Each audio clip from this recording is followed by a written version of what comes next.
At 6:18 a.m., my phone buzzed with a text from a neighbor. A photo of my boathouse reduced to a blackened skeleton, smoke curling from its foundation. I was 200 miles away at a fishing expo, pitching our small marina business, when my world turned to ash. The HOA called it an accidental fire, claiming no proof pointed to them, but I had more than proof. I had the deed, the cameras, and a clause they'd forgotten existed. My jaw locked as I zoomed in on the image. The dock gone, walls splintered, memories of my family's summers sunk in the lake or floating away. That boathouse, built by my father in 1979, wasn't just storage, it was our legacy.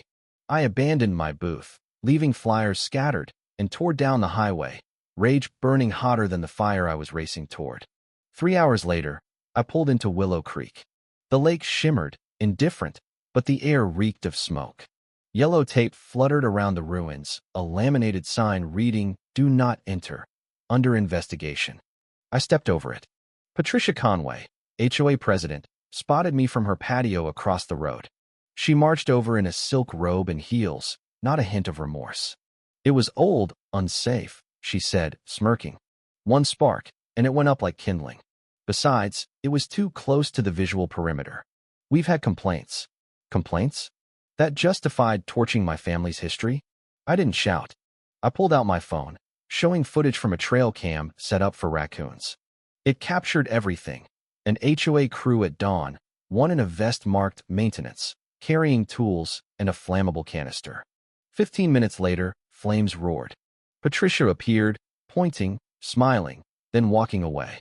Her face drained as she watched. "You can't record HOA crews," she stammered. "That's a privacy violation." "I was recording wildlife," I said. "If they commit arson, that's on them." She clutched her robe, voice sharp. "You're blowing this out of proportion." I turned away, staring at the lake's calm surface. My dad used to say it didn't care if you scream at it, just stayed a lake. I wasn't screaming. I was planning. Inside, I dug out a 1993 lake access agreement from a safe, buried under old tax forms. My father signed it when the HOA needed permission to cross our land to the lake. Without it, they'd have no path, no dock, no kayaking events. In return, we got community support. But one clause, in fine print, was a blade. Any willful destruction of our property voided their access immediately. Patricia had forgotten it, but I hadn't. I called Daniel Reed, my attorney, who ran a firm out of a former ice cream parlor. "If this is the HOA again," he joked, "I've got tequila ready." I sent the footage and agreement. He called back, laughing. "They burned your boathouse and their own access.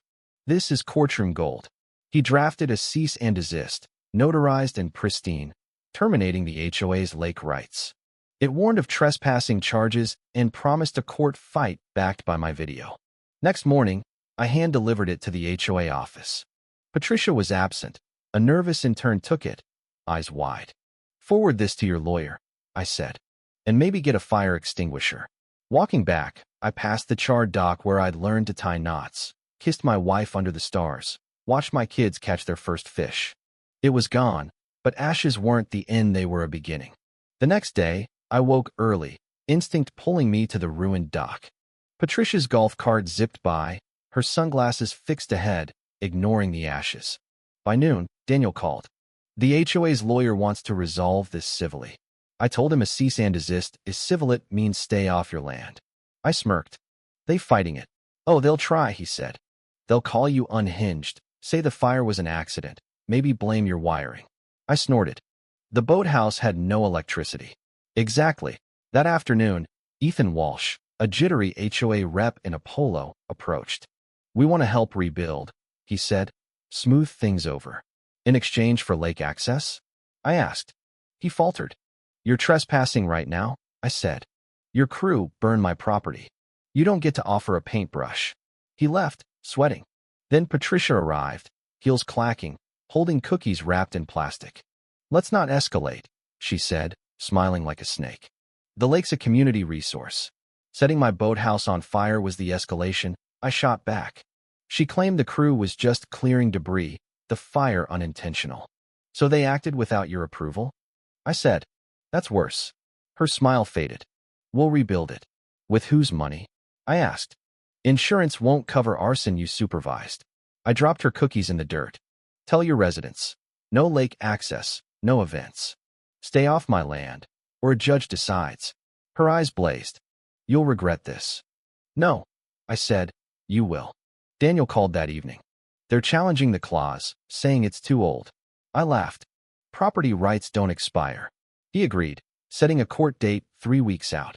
I locked down my land.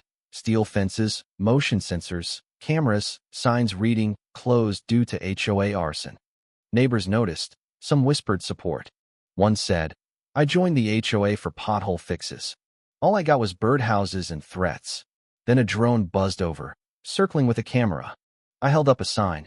Smile HOA. Courts love footage. It vanished. Laura Bennett, a resident on the HOA's communications committee, emailed me. I know what happened. I have records. Want to talk? I had a mole. Things were about to get ugly. I fortified the gate custom steel, keypad, floodlights. Signs warned. Trespassers filmed and fined.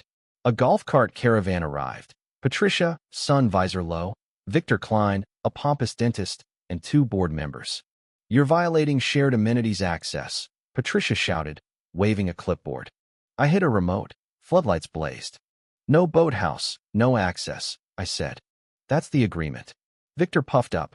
We have a kayak event this weekend. Find another shore, I said. Patricia tried. The clause is unenforceable.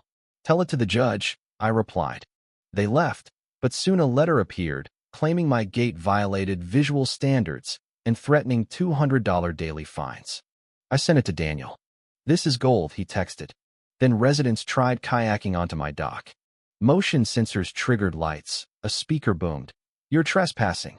They panicked, one flipping their canoe. That night, someone egged my mailbox. I upgraded the speaker to my vet's drawl. Y'all are trespassing. Turn that canoe around, or the sheriff's coming. Laura called Friday. The HOA's planning a fake environmental issue to declare your land a conservation zone, overriding your gate. She sent screenshots, meeting notes, a board labeled Fast Track Eviction. I forwarded them to Daniel, who laughed. Judges love this overreach. I called the sheriff, sending all evidence. Anyone past my fence is trespassing, he promised. Then I leaked the arson footage to Willow Creek Watchdogs, a 4,000-member Facebook group.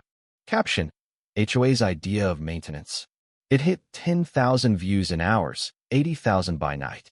A neighbor's video, showing Patricia yelling, "Get it done before he's back," sealed it. Local news ran it, calling it Willow Creek's burning scandal.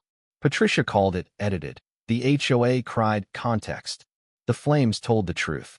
The court date moved up.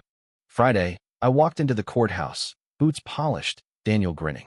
Ready for an HOA implosion? The room was packed. Patricia sat, hair stiff, lawyers grim. Daniel presented the agreement, clause, and footage, reading aloud. Willful destruction voids lake access. He showed the raccoon stealing a clipboard for flair. The HOA claimed the clause was outdated, the fire accidental. Daniel countered. Their president supervised it.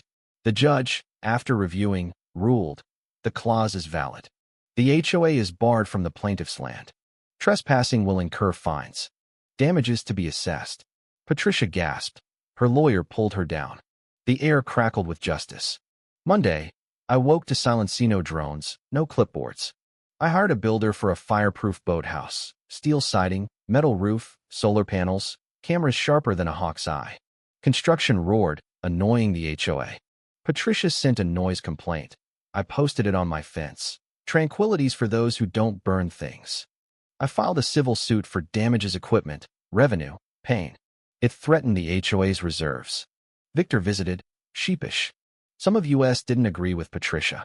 We thought it was cleanup. You voted for it, I said. He apologized, hinting at board resignations. Neighbors brought brownies, beer, gratitude. You blew up the HOA, one said. A realtor called. Your land's worth triple, HOA free. I wasn't selling. I hosted a boathouse warming, inviting everyone but the HOA. Kids played, music hummed, no flamingo rules. Patricia watched through binoculars, powerless. She resigned days later, citing personal matters. Laura's leaks exposed fraudulent insurance claims. A state audit began.